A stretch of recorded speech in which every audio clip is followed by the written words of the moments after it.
Process system is not responding problem on your Android phone. Let's see how to fix this problem.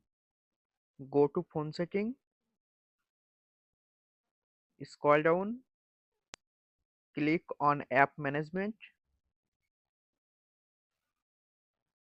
tap on app list, click on three dot menu, tap on reset app preference,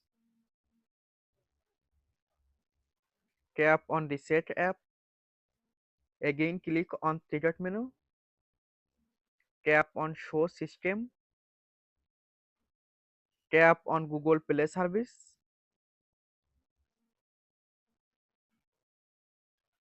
tap on storage and cache, tap on clear storage,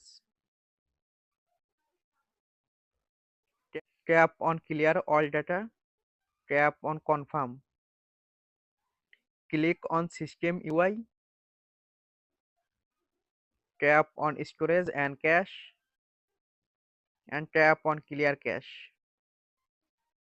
Press on power button, tap on reset phone normally. Thanks for watching. Don't forget like and subscribe.